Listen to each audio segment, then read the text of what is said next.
Hi everybody, Dan Illman, Matt Bernier. The DRF.com Formulator Race of the Day for Thanksgiving Day is race number 8 at Aqueduct. Let's throw up the field for the Grade 3 Fall Highweight Handicap. We're going 6 furlongs, $200,000 is the purse.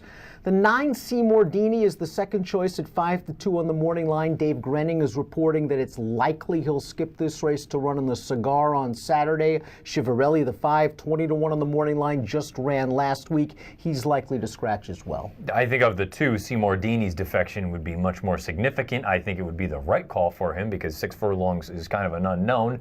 But even if you take those 2 horses out, you still got an open race. Race of the Day event page on DRF.com is where you need to go to download free Formulator past performances of the Grade 3 Fall Highweight Handicap. We'll take it in post position order. David Jacobson's got the horse to beat with Stall, Walk, and Dude, but he also has a really solid late-running sprinter in the One Great Stuff, who stretched out to a mile last time out, showed some understandable stretch-out speed. He was really confidently ridden going into the stretch. Very confidently ridden by Rajiv, and it was one of those instances where he was forwardly placed on the stretch-out, but they were going fast. It wasn't as though they were going slow out there. You got a half mile in 46-1. The interesting thing is, he's the kind of horse that you and I, we always look at and we go, wow, he's not that professional. Once Rajiv got into him, he changed over to his right lead, but his first start off that layoff, of a long layoff at Parks, he never changed leads. And just draw a line through that Belmont race, he completely blew the start.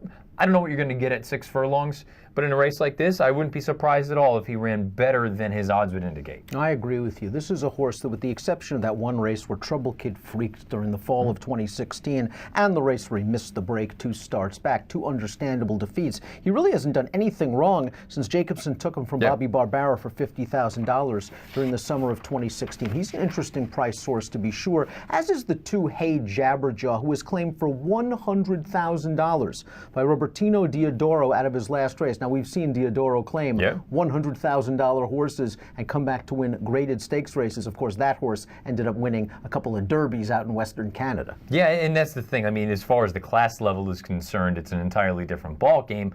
The interesting thing about Hey Jabberjaw is it could easily be the key to the race from a pace dynamic, because this horse wants to be forward. I think he absolutely needs the lead if he's going to win. The question is, if you make the lead, are you going too fast with the presence of Green Grotto? Then another $100,000 claimer, Chief Know-It-All, is running in the Zia Park Derby on Wednesday. Here's a formulator fact for Hey Jabberjaw's trainer Diodoro. Past 6 months, first off the claim, dirt sprints off a tiny layoff, very good numbers, 47% and a $3.84 return on investment. Stall, Walk, and Dude looks like he's probably the horse to beat. He's still earning triple-digit buyer speed figures, but something tells me, I think you and I are going to disagree a little bit. With the trip he got in the Vosburg 2-back, I thought he should have won. No disrespect to Takafel or El Deal, 2 very good sprinters. I thought the old Stall, Walk, and Dude would have won that race. Last time out in the Bold Ruler, maybe you could make the argument that race completely fell apart. He made the first run into the teeth of that pace and paid the price late. I still think, though, the old Stall, Walk, and Dude, after opening up a big lead on that field, should have gotten it done. Maybe he's lost a half a step, but he's still pretty good. I was going to say, I guess that's the way I look at it. Even if you think he has lost a step, he's still way the horse to beat in here, because he's run all the fastest races. He's faced better horses than these horses are. There are so many questions about the other runners in here, about whether it's the right surface or are they actually this good. You have none of those questions about Stall, Walk, and Dude. 134 pounds, if that's a reservation for you, it's worth noting. He's won this race before, or he's run well in the past anyway. To me, he's just way the horse to beat. Now, he's always very dangerous as the Stall, Walk, and Dude, and getting back to 6 furlongs is really what I think is going to help him out. 3-5 India, I think you can make the argument. I know he's only been a $65,000 yearling purchase, but this is a horse, of course, with the big connections of Chad Brown, that you expected this horse was going to be something, especially after he reeled off a couple of graded stakes placings towards the end of last year. He's been an utter disappointment this year, and last time out in the Phoenix, I think you could look at it one of 2 ways. You could say that was a blanket finish where really that race isn't very good. They all were sort of heads apart. Or you could say he kind of took a step forward, turning back to 6 furlongs. I always thought this was more of a 6.5, 7 furlong type. I'm interested in your thoughts. Yeah, I kind of agree with the first piece, that it just seemed like as a 3-year-old, he could be, if anything, as a 4-year-old, and he hasn't gotten any better. If anything, he's actually regressed. The run at Keeneland, I'm torn on, because a horse like Awesome Banner, who we'll see at Penn National on Wednesday night, I think he fits well there.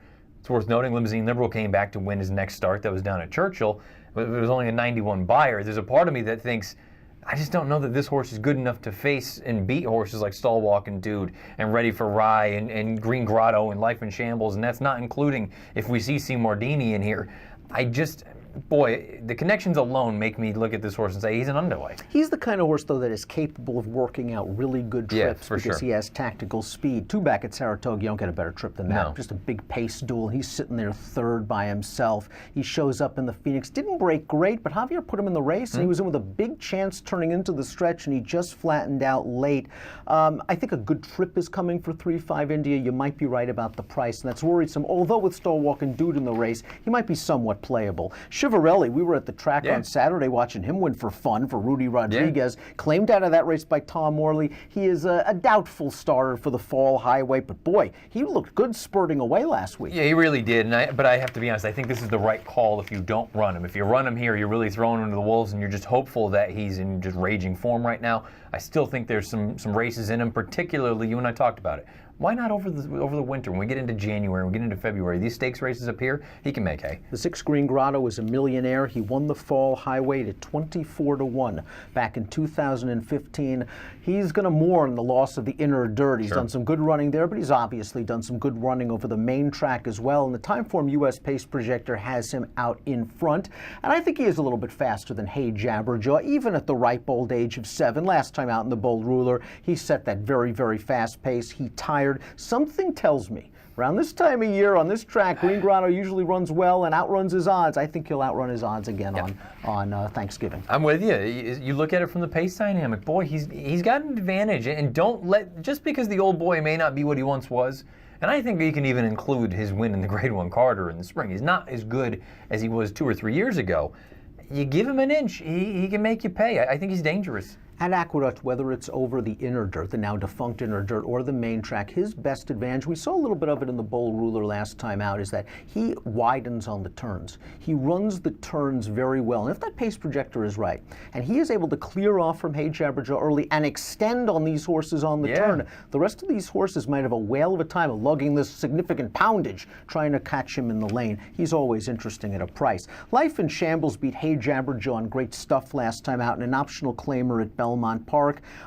This is a horse that, against optional claimers, looks good on occasion. And it seems whenever you step him up against the big boys, he's found wanting. He gets in relatively light here at 126 pounds. He's got some tactical speed. Yeah, he has tactical speed. I agree with you, though. Usually when you kind of test him a little bit, he doesn't pass the test. It's worth noting that most recent run at Belmont, he was close to a slow pace. I don't expect you're going to get something similar to that. Ready for Rye was only beaten 2 lengths in this race last year with a 97 Beyer speed figure. He's only raced twice on dirt since. They've tried him on the turf. This is a horse I think that we shouldn't underestimate because he's really kept good company recently on dirt. His last start on dirt was the Grade 1 Vanderbilt against the streaking El Deal. Came back to run second in the Vosburg with a 104 Beyer. And on turf last time out, he was in against the world record holder at 6 furlongs in Disco Partner. It's just that for some reason, this is a horse, to me, on dirt needs a wet track.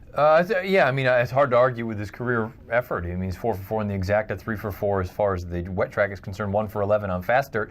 I've always liked him. I think there's some ability here. I don't know that he's a likely win candidate, but I'm not going to be surprised at all if he does run a giant race. And as we throw up our picks for the Grade 3 Fall Highweight Handicap, we must note Seymour Dini, who again Dave Granning reports on DRF that the horse is likely to scratch in favor of the Cigar Mile. If he runs here, the argument is probably that 6 furlongs is sharp. And we'll, of course, talk about the Cigar a little bit later on when it comes on in, 2 weeks? Seymour Dini has run some big Beyer speed figures. His last race, you got to tell the folks, I don't know what happened. I don't either, because on the far turn, it looked like he was going to be eased. Jose Ortiz was just kind of looking like he was going to take care of him, and before you know it, he's extending down on the inside, and he almost made a race of it. He got up to 3rd, I believe, ultimately. It was an instance, though, where you got to keep in mind that was the just insane pace that fell apart, and I wonder if, keep in mind, this is a horse that had always been forward, and he never had to deal with any sort of adversity, have anything kick back in his face. He had a lot of that thrown at him in a short amount of time in that Bold Ruler. I think if he runs here on Thanksgiving, he's a way play against. If he runs in the Cigar, depends on the price, but I have a feeling he's still one of those horses that his reputation based off of not a lot at this point. There's talent. I just don't know if he's ready for this. Based on big buyer speed figures at longer distances, I wonder if he's more of a speedy middle distance sort. When we get him back to 6.5, 7 furlongs, he's got to come from off it. It might be too tough. Strange run last time out. Might want to watch that replay and formulator. You like great stuff in here. You're going 1, 3, 6, and 8. This horse should be a good price. And again, he's an underrated horse. There's a sneaky part of me too. And again, the only reason I brought up those fractions going a mile, I know he's not going to be that close to the pace. The pace projector has him coming from well off of it like he has in his other sprint races, so maybe I'm being too optimistic. I'd like to think that he could be a little bit closer, because I think that could be a major difference. If he's spotting the field 6 or 7, I think he's going to have a hard time. If he's only 2 or 3 out of it, I think he's got an interesting chance. I'm hoping the pace projector is right, because they have 3-5 India sitting in third, kind of a garden spot. If you don't believe in Green Grotto, if you don't believe in Hey Jabberjaw stepping up in class, maybe this horse gets a jump on Stalwalk and Dude turning into the stretch. This is kind of last chance for me with 3-5 India to prove that he can cut it in the graded stakes ranks. I'll go 4-3-6 in the grade 3 fall highweight. If you are playing from home on Thanksgiving, here's our Turkey Day treat for you. A $300 sign-up bonus, and all you have to do is go to drf.com/fall. Use the promo code FALL300. Approximate post time for the fall highweight, the Thanksgiving Day feature at the Big A on Thursday, 3:20 Eastern. Best of luck and happy Thanksgiving.